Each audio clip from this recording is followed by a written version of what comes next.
ശരിയായ മാർഗം എലാൻസ് ആണ്. എങ്ങനെ? അല്ല, പഠിച്ച് നല്ല ജോലിയും ശമ്പളമൊക്കെ കിട്ടാൻ ശരിയായ മാർഗം എലാൻസ് ആണ്. അതെ, ACCA, CMA, CA പഠിച്ച തൊഴിൽ നേടാനുള്ള ശരിയായ മാർഗം എലാൻസ് ആണ്.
എത്തിച്ചേർന്നിരിക്കുന്ന ഓരോരുത്തരെയും കാണാനായിട്ട് ഏറ്റവും കൂടുതൽ ഡിസേർവിംഗ് ആയിട്ടുള്ള ഓഡിയൻസ് ആണ് ഇന്ന് നമ്മുടെ കൂടെ ഉള്ളത്.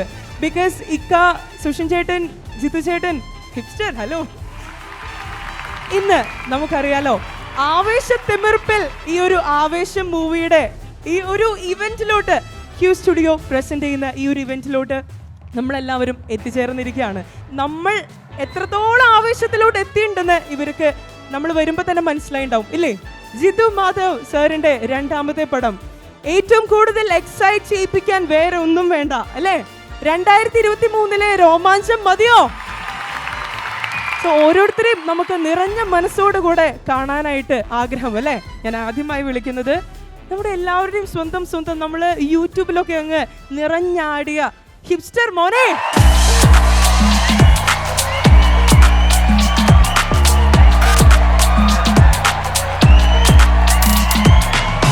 അടുത്തതായിട്ട് ഞാൻ വിളിക്കുന്നത് മിഥുൻ ജയ് ശങ്കർ.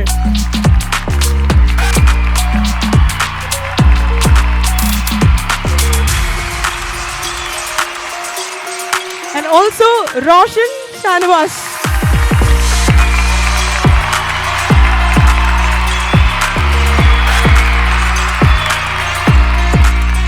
സച്ചിൻ ചേട്ടാ.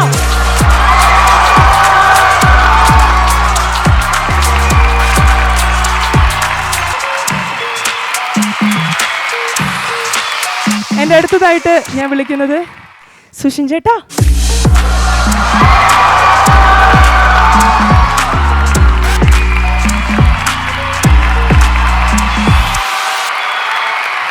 ഹലോ ജിത്തു ചേട്ടാ. Jithu Madhav, director of this movie.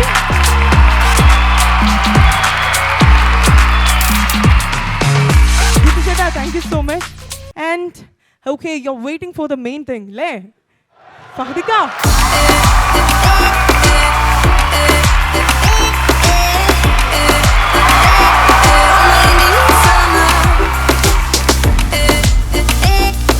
ഫഹദിക്കയ്ക്ക് ഞങ്ങൾ ക്യൂ സ്റ്റുഡിയോന്റെ ഭാഗത്തുനിന്ന് ഞങ്ങൾ എല്ലാവരും കൂടിയിട്ട് ഒരു ട്രിബ്യൂട്ട് ഇവിടെ വെച്ചിട്ടുണ്ട്. മൂവിങ് ഓൺ, കാണട്ടെ ആ വീഡിയോ. ഞാൻ തോൽവി എന്നല്ലേ തുടങ്ങുന്നത്, അപ്പൊ ഞാൻ അങ്ങനെ തളർന്നിട്ടില്ല.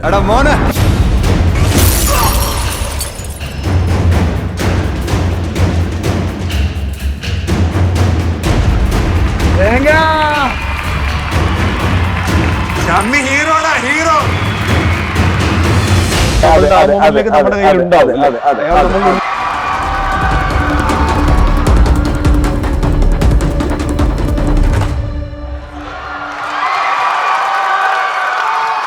ആവേശ ഗലാട്ട് തുടങ്ങുകയായി. ഇനി നടക്ക പോറ ഭൂകമ്പം അല്ലേ? ഹാപ്പി ആയോ ഫഹദിക? ഭയങ്കരമായിട്ട് ഹാപ്പി. ഭയങ്കര ആ ഒരു സംഭവം ഉണ്ടല്ലേ ഇക്കയുടെ ഭാഗത്തുനിന്ന്. സോ ഫഹദിക എന്ന് വിളിക്കണോ ഫഫ എന്ന് വിളിക്കണോ?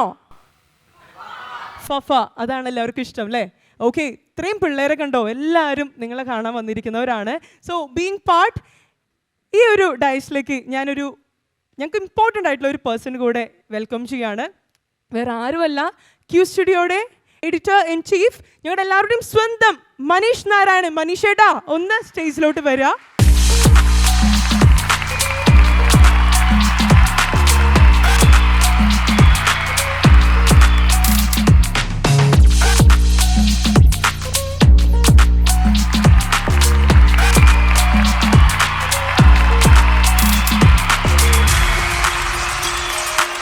അപ്പോൾ നമുക്ക് ആവേശത്തോടെ തുടങ്ങാം. കാരണം ഞാൻ ഇങ്ങനെ എയറിലാവുന്ന വീഡിയോ ഷാനൂനുള്ള ട്രിബ്യൂട്ടിൽ എനിക്കിട്ട് താങ്ങുമെന്ന് ഞാൻ വിചാരിച്ചിട്ടില്ല ഇവർ. ഏതായാലും എനിക്ക് തോന്നുന്നത് എനിക്കൊരു പേഴ്സണലി ഭയങ്കര ഹാപ്പിനെസ് മൊമെൻ്റാണ്. ഒന്ന് ആദ്യം ക്യൂ സ്റ്റുഡിയോ ഇൻവൈറ്റ് ചെയ്ത് ഇവിടെ എത്തിയിട്ടുള്ള ആവേശം ടീമിനും, അതുപോലെ കോളേജിൽ നിന്നുള്ളവരുണ്ട്, ഇൻഫ്ലുവൻസേഴ്സ് ഉണ്ട്, ഫിലിം മേക്കിംഗ് സ്റ്റുഡൻസ് ഉണ്ട്, ഇതിൻ്റെ ക്രൂവിൻ്റെ പാർട്ടായിട്ടുള്ള ആളുണ്ട്. എല്ലാവർക്കും സ്വാഗതം ക്യൂവിൻ്റെ പേരിലും ക്യൂ സ്റ്റുഡിയോയുടെ പേരിലും.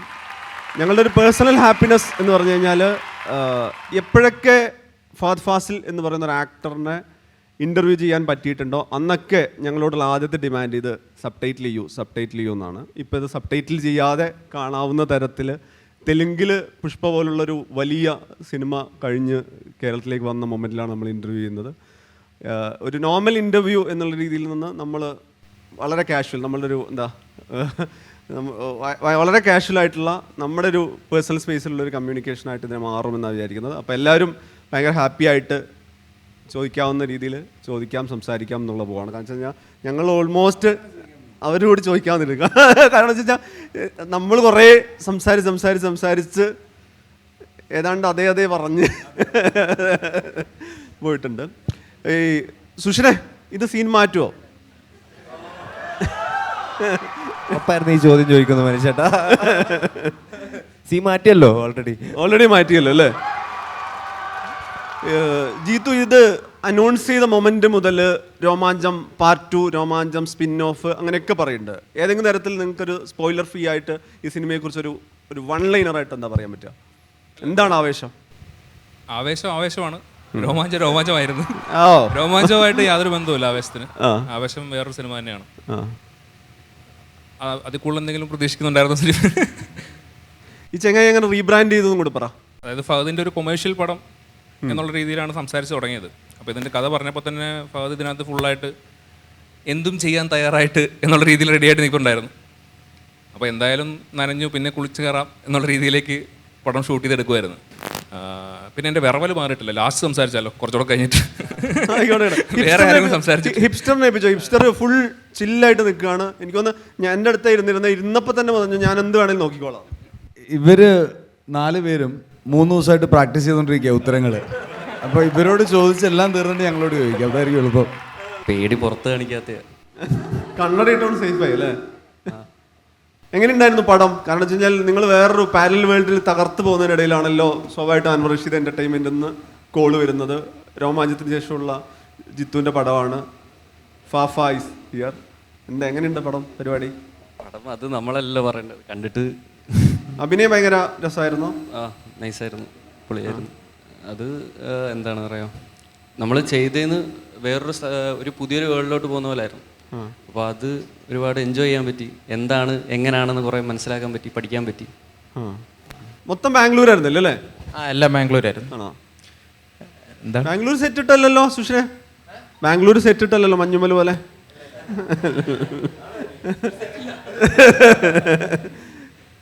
ജിത്തു ചേട്ടനെ ട്രസ്റ്റ് ചെയ്ത് അഭിനയിച്ചു, അത്രേ ഉള്ളൂ.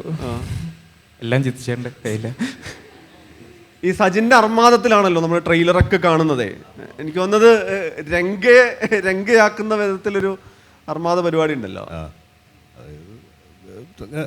തള്ളലാണ് കൂടുതൽ, അത് ട്രെയിലറാണോ മനസ്സിലാവില്ല.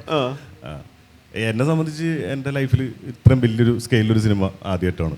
ഞാൻ രോമാഞ്ചമാണെങ്കിലും അതിന് മുന്നേ ചെയ്ത സിനിമകളൊക്കെ ചെറിയൊരു സിനിമയായിരുന്നു.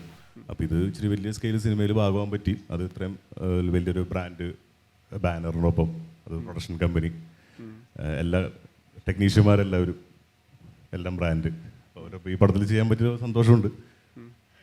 പിന്നെ ജിത്തുവിൻ്റെ ഒപ്പം രണ്ടാമത്തെ സിനിമ രോമാഞ്ചം ഈ പറഞ്ഞ പോലെ ഒരു ഈ സിനിമ വെച്ച് നോക്കുമ്പോൾ ചെറിയൊരു സിനിമയായിരുന്നു. അപ്പോൾ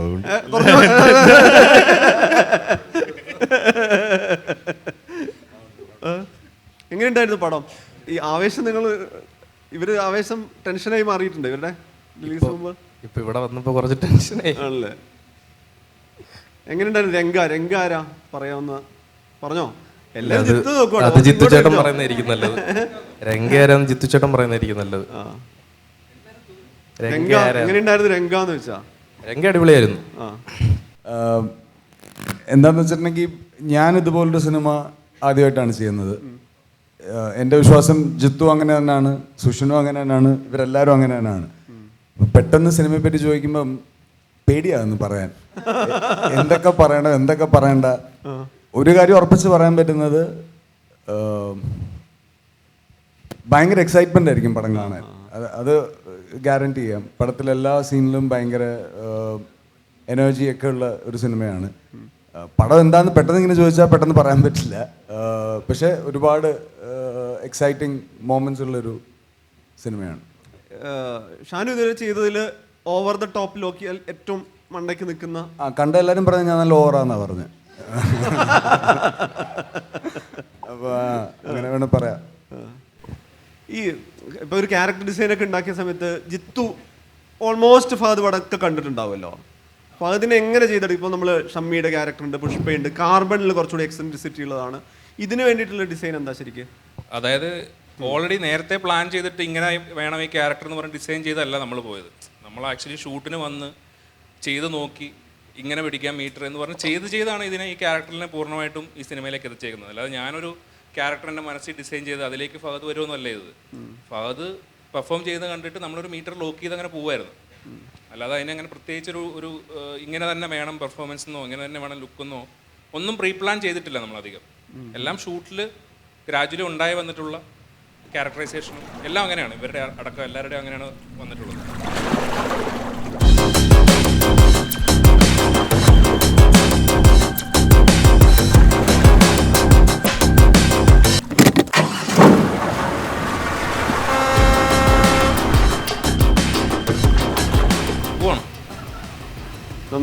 ഓടുകയാണോ നീങ്ങുന്നുണ്ടോ? അത് ജസ്റ്റ് സ്ലോ മൂവി ഒരു മൂഡിന് അതൊരു ഈ സിനിമയിൽ പ്ലാനിങ് വളരെ കുറവായിരുന്നു. ഇത് കഥ പറഞ്ഞ് പ്രൊജക്റ്റ് ആയത് ഡിസംബറിലാണ്. നമ്മൾ ഫെബ്രുവരി മാർച്ചിൽ ഷൂട്ട് തുടങ്ങി. അപ്പം അങ്ങനെ കുറച്ചുകൂടെ ഓർഗാനിക്കായിട്ട് ഉണ്ടായി വന്നിട്ടുള്ള സിനിമയാണ്. സീനുകളാണെങ്കിലും ക്യാരക്ടേഴ്സ് ആണെങ്കിലും അല്ലാണ്ട് നമ്മളങ്ങനെ ആരുടെയും ഒരു പ്ലാനിൽ നിന്ന് ഒരാളുടെ തലയിൽ നിന്ന് ഉണ്ടായിട്ടുള്ളതല്ല. ഇതിൽ വന്നേക്കുന്ന എല്ലാവരുടെയും തല വർക്ക് ചെയ്ത് എല്ലാവരുടെയും പെർഫോമൻസും എല്ലാം കൊണ്ടും ഉണ്ടായിട്ടുള്ളൊരു സിനിമയാണ്. ഈ ടീസറിൻ്റെ ഏറ്റവും വലിയ ഒരു എന്താ പറയുക പഞ്ച് ലൈനറും ഒരു ഹൈ ഫാക്ടറൊക്കെ ആയിട്ട് ഈ എടമോനെ എന്നുള്ളൊരു വിളിയുണ്ടല്ലോ. എനിക്കൊന്ന് ഷാനു അങ്ങനെ ആരെയും സിനിമയ്ക്കകത്ത് വിളിച്ച് കണ്ടിട്ടില്ല. അല്ല, അത് ഷാനുവിൻ്റെ കയ്യിൽ നിന്ന് തന്നെ വന്നതാണ്. അത് വന്ന് കേട്ടിട്ടാണ് നമ്മൾ തീരുമാനിച്ച് ഇത് അങ്ങോട്ട് സിനിമയിൽ നമുക്ക് പൂർണ്ണമായിട്ട് പിടിക്കാന്നുള്ളത്. ജിത്തുവിനെ നോക്കി വിളിച്ചാണോ ശരിക്കും? ജിത്തുവിനെ നോക്കി വിളിച്ചാണോ പടത്തിൽ? ജിത്തുവിന് പക്ഷേ കഥ പറയാൻ പറ്റില്ലായിരുന്നു. ഉണ്ടായിരുന്നു, പക്ഷെ അതിങ്ങനെ ഇത്രയും അല്ലായിരുന്നു. ഡയലോഗിലുള്ള ഒരു പോർഷൻ ആയിരുന്നു. എടാ മോനെ അങ്ങനെ പറഞ്ഞു വരുന്ന ഒരു പോർഷൻ ആയിരുന്നു. പക്ഷെ അതല്ലാതെ അതിന് ഇത്രയും ഒരു മെയിൻ ഒരു ഡയലോഗ് എന്ന് പറഞ്ഞ ഒരു രീതിയിലേക്കൊക്കെ മാറിയത് അത് പറഞ്ഞു കേട്ടിട്ടാണ്. ആ ഡയലോഗ് പറഞ്ഞു കേട്ടപ്പോഴത്തേക്കും അതിനകത്തൊരു രസം തോന്നി. എനിക്കൊന്ന് നസ്രിയാണ് ആദ്യം അത് പറഞ്ഞത്. നസ്രിയാണ് ആദ്യം ഇത് പറയുന്നത്. നസ്രിയാണ് പറഞ്ഞത് എടാ മോനെ കൊള്ളാലോ. അത് ഭയങ്കര സ്ട്രൈക്കിംഗ് ആണെന്ന് മനസ്സിലായപ്പോഴത്തേക്കും പിന്നെ അതങ്ങോട്ട്. അപ്പൊ ആദ്യം വിളിച്ച വിളിയായി കാണുന്നത്? ഒറ്റ വിളിയിലുള്ള വിളിയാണ് ഈ കാണുന്നത് അതോ അല്ലല്ല അങ്ങനെ ഫൈൻ ട്യൂൺഡ് വിളി ഉണ്ടോ? പിന്നെ അത് വിളികളുണ്ട് കുറച്ച്. അല്ലല്ല, ഞാൻ പറഞ്ഞത് ഇപ്പൊ നമ്മൾ ഇതിൽ കാണുന്ന വിളി എന്ന് പറയുന്നത് നിങ്ങൾ ഫസ്റ്റ് ആലോചനയിലുണ്ടായ ആദ്യ ടേക്കിലുള്ള ഒരു വിളിയാണോ, അല്ലെങ്കിൽ അത്? അല്ലല്ല, ഇതൊക്കെ പിന്നീട് വന്നതാണ്. അല്ല അതെ വിട്ടത് സേഫായി. അതെ നമ്മളതിൽ നിന്ന് റിലീഫായി എന്ന് പറഞ്ഞാൽ. നിങ്ങൾ അടുത്ത ചോദ്യം ചോദിക്കാൻ വേണ്ടി അത് പറയുന്നത്.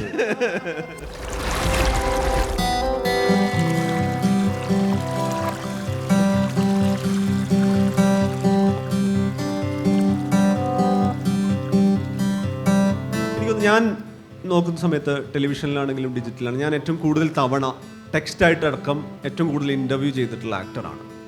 ഞാനോ? ആണ്. Show. Thank you. Thank you.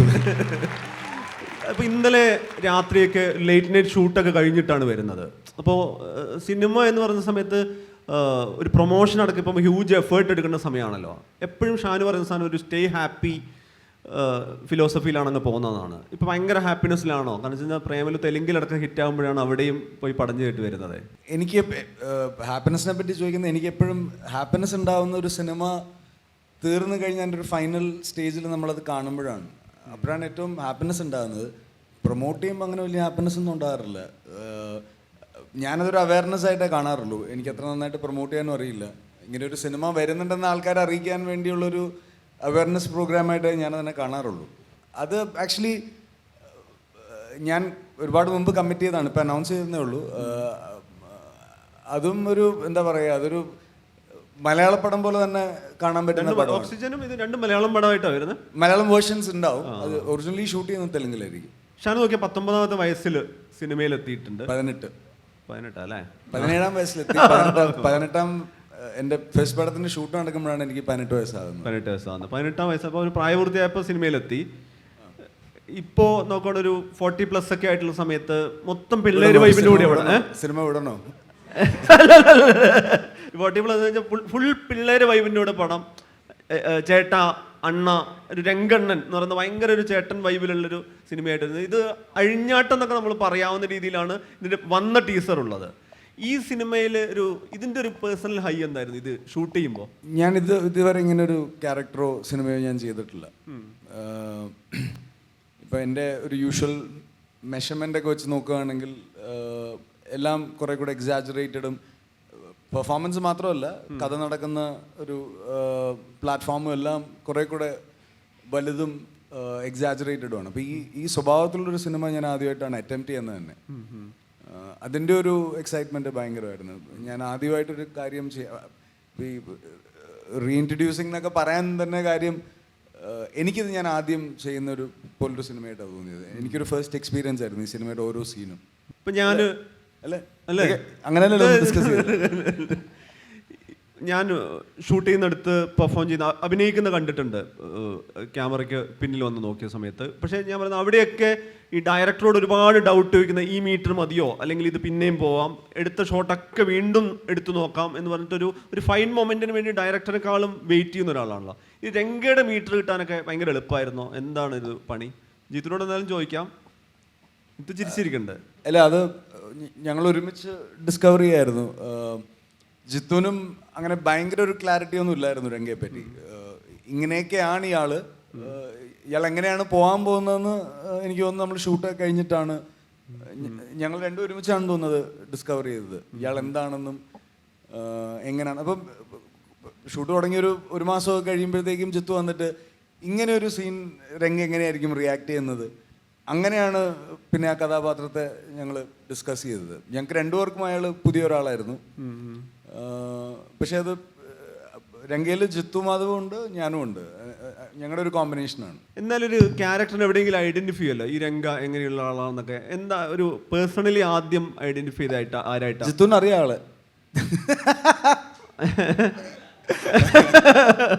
ചെമ്പൻ ഏതോ ഇന്റർവ്യൂല് പറഞ്ഞില്ലേ ഇത് ചെമ്പന്റെ? അത് അങ്ങനൊന്നും അല്ല കേട്ടോ, അതങ്ങനൊന്നും അല്ല. അപ്പൊ അതാണ് ഇത്. എല്ലാം കൊണ്ടും ഒരു ഫസ്റ്റ് ടൈം എക്സ്പീരിയൻസ് ആണ് ഇങ്ങനെ പെർഫോം ചെയ്യുന്നതും, ഇത്ര എനർജിയുള്ള ആൾക്കാരായിട്ട് ഒരു സിനിമ ചെയ്യുന്നതും ഒക്കെ എല്ലാം ആദ്യമായിട്ട് ചെയ്യുന്ന പോലെ തോന്നി.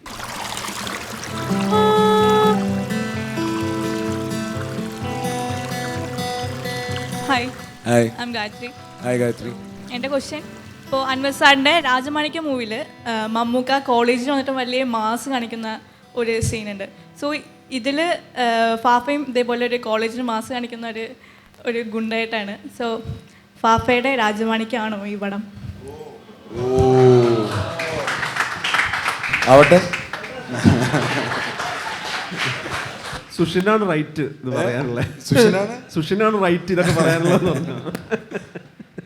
ഈ രാജമാണിക്യത്തിന് അത്രയും നല്ലതാണോന്ന് അറിയില്ല, പക്ഷെ രാജമാണിക്യം പോലെ ഭയങ്കര രസകരമായ മുഹൂർത്തങ്ങളുള്ള സിനിമയാണ്. Hi Fahad, my name is Fasil. ഓ So, yeah. Hello hello. So this was actually എനിക്ക് ഡയറക്ടറിനെ അടുത്ത് ചോദിക്കാനുള്ള ചോദ്യമായിരുന്നു, but I am asking both of you guys. ഞാൻ പുള്ളിയോട് ചോദിച്ചോളൂ, എവിടുന്ന് ചോദിച്ചോ. Shoot shoot. സോ ആവേശത്തിൽ എന്തോരം രോമാഞ്ചം ഉണ്ടാവും കാണുമ്പോൾ? What do you feel? Aavesham കാണുമ്പോൾ രോമാഞ്ചമാണ്. ഫുൾ രോമാഞ്ചം. Okay, I am waiting for that. Okay, അടുത്തതായിട്ട് ഇവിടെ 2 കുട്ടികളെ കാണുന്നുണ്ടോ ഇക്ക? കാണാം. ഓക്കെ, ഫഹദേട്ടിനെ കാണാൻ ഞങ്ങൾക്ക് ഭയങ്കര ഇഷ്ടമാണ് വന്നപ്പോൾ തൊട്ട് പറയുന്ന ആളുകളാണ്. ഞാൻ മൈക്ക് കൊടുക്കാണ്. ഇന്ന് സ്കൂളിൽ പോയില്ല? സ്കൂളില്ല. ഓക്കെ, ഏത് സ്കൂളാ? SBOA. നൈസ്. ഓക്കെ. ഈ ആക്ട് ചെയ്ത സിനിമയിലൊക്കെ ഏറ്റവും ഇഷ്ടമായ സിനിമ ഏതാ? ആവേശം.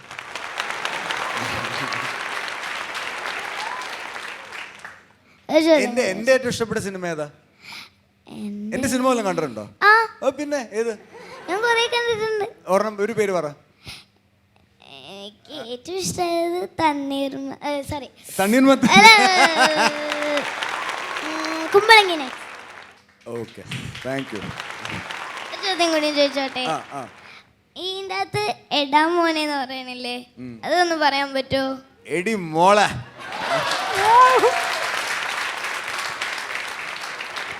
ഫഹദിക്ക, ആ തണ്ണീർമത്തിനും കുമ്പളങ്ങി ഒന്ന് മിക്സായി പോയതാ. ഓക്കെ, കുട്ടനെ എന്തെങ്കിലും ചോദിക്കാനുണ്ടോ? പേര് പറഞ്ഞില്ലായിരുന്നു. What's your name? Anokhi. Nice. എൻ്റെ പേര് ചേതൻ. എനിക്ക് ചോദിക്കാനുള്ളത്, എങ്ങനെ ഇത്രയും സിനിമ അഭിനയിച്ചിട്ടും പല പല സിനിമയിൽ വിചിത്രമായിട്ട് അഭിനയിക്കും? ഭയങ്കര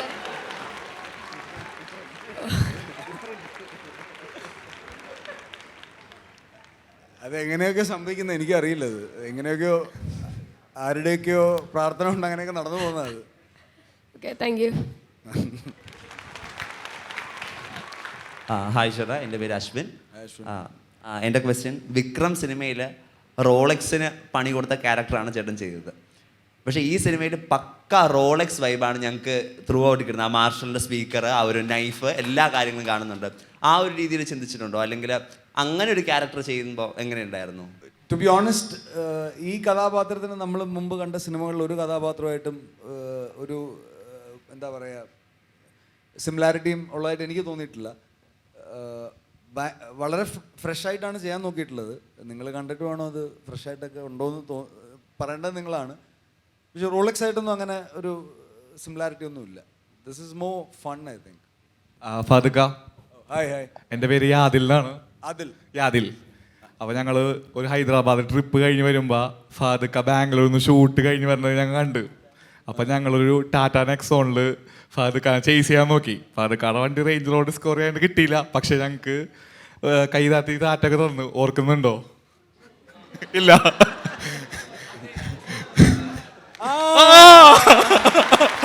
എടാ മോനെ, ഞാൻ പറഞ്ഞില്ല ഓർക്കേണ്ടത്. അപ്പോൾ ഫാദുക്ക, ഞങ്ങൾക്ക് ചോദിക്കാനുള്ളത്, നമ്മൾ കേരളത്തിലുള്ള ആൾക്കാർ പുറത്ത് ബാംഗ്ലൂരിൻ്റെ വൈബ് ആസ്വദിക്കുമ്പോൾ അത് വേറൊരു ഫീലിംഗ് ആണ്. ഈ ക്യാരക്ടറിന് ബാംഗ്ലൂരിലത്തെ കോളേജും അതേപോലെ തന്നെ അതിൻ്റെ അറ്റ്മോസ്ഫിയറും ഫാദുക്കാനെ ഏത് ലെവലിൽ ഇൻഫ്ലുവൻസ് ചെയ്തു? അതായത് ഒരു ക്യാരക്ടർ ആ ഒരു സംഭവത്തിലേക്ക് ഇറങ്ങാൻ വേണ്ടിയിട്ട്. ജിത്തു ബാംഗ്ലൂരാണ് പഠിച്ചത്, എൻജിനീയറിങ് ബാംഗ്ലൂരാണ് ചെയ്തത്.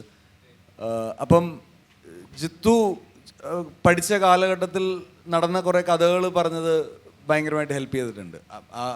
ആ ഇൻസിഡൻസ് ഒന്നുമല്ല നമ്മൾ സിനിമയിൽ യൂസ് ചെയ്തിരിക്കുന്നത്, പക്ഷേ ആ കാലഘട്ടത്തിൽ ബാംഗ്ലൂർ എങ്ങനെയായിരുന്നു എന്നൊക്കെയുള്ളൊരു ഈ സ്റ്റുഡൻസും ഒക്കെ ആയിട്ടുള്ളൊരു ലൈഫ് എന്തായിരുന്നുള്ളൊരു ബ്രീഫ് ജിത്തു പറഞ്ഞിട്ടുണ്ടായിരുന്നു. അപ്പോൾ അതൊക്കെ വെച്ചിട്ടാണ് നമ്മൾ വർക്ക് ചെയ്തത്. ഒരു എന്താ പറയുക, എല്ലാം പുള്ളി പറഞ്ഞു തന്നായിരുന്നു, ചുമ്മാ അഭിനയിച്ചാൽ മതിയായിരുന്നു. ഹായ് സർ, എൻ്റെ പേര് ഗൗരി. ഹായ് ഗൗരി. അപ്പം എനിക്ക് ചോദിക്കാനുള്ളതെന്ന് പറഞ്ഞാൽ, ഒരു ആക്ടർ എന്ന നിലയിൽ സാറിന് നെഗറ്റീവ് റോള് ചെയ്യുന്നതാണോ അതോ ഒരു ഹീറോയിക് റോള് ചെയ്യുന്നതാണോ ഏറ്റവും കംഫർട്ടായിട്ട് തോന്നിയിട്ടുള്ളത്? പൈസ കൂടുതൽ കിട്ടുന്ന റോള്.